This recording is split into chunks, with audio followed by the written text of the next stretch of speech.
Here to discuss the president taking on North Korea, Russia, and China, and the latest on the president's legislative agenda on Capitol Hill.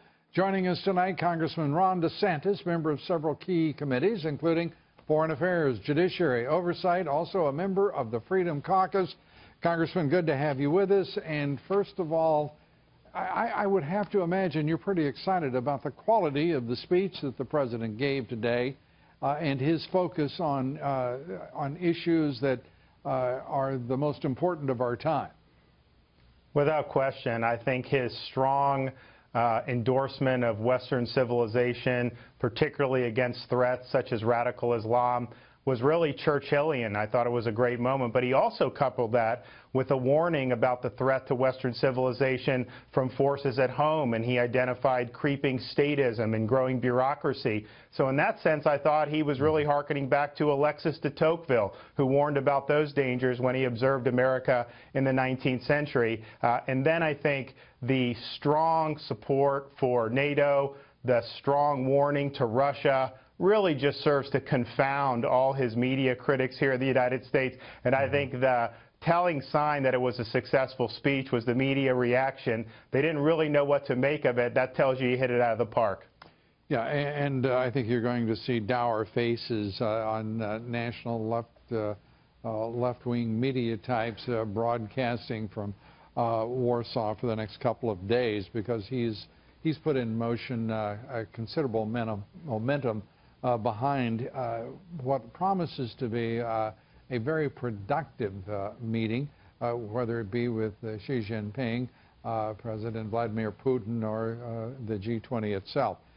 Let's turn to North Korea. The Trump administration did not come out so strong nor so well at the emergency meeting of the Security Council at the United Nations. No specific recommendations, no call to action. A total lack of specificity, and even as the United States had called for that meeting, and in the face of an absolutely belligerent, determined Kim Jong-un and an indifferent Xi Jinping to U.S. interests, we are now at a crossroads. What happens now? Well, I think that's why this G20 meeting is so important. He's going to be meeting with all the key players, and I think the president is going to have the opportunity to really force this issue in one-on-one meetings and also publicly in any public comments he makes. And so I appreciated the meeting that was called at the Security Council, but I'm not sure that was the actual forum where we're really going to make headway. It's a tough issue, Lou. There's no easy solution to it. But I think the one thing is the president's been clear that it will be dealt with. I think they were right to try to hope that China would recalculate in terms of what's in China's interest. The president was right, Congressman, to try. And as he himself said, you know, he had to try. But now we are at real politic with the real issues. And with the last 20 years, it is a trail of rhetorical debris, fits and starts, and utter nonsense articulated by either emissaries at the United Nations or the State Department, our presidents looking hesitant, undecided, and ambivalent when it comes to Korea. Are we going to see, do you believe, real action and a real confrontation with the threat that is North Korea? I think the president, I take him at his word. I think he will act. The shape of that, I think, is to be determined. I think there are things that can be done covertly.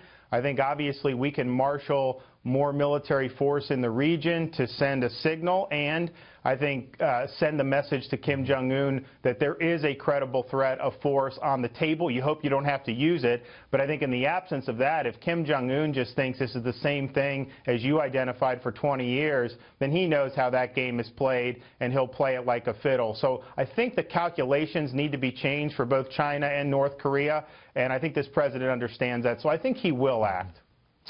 And a great deal he has to act upon. A could-have-been ally in China that is making trillions of dollars off trade with the United States and our allies.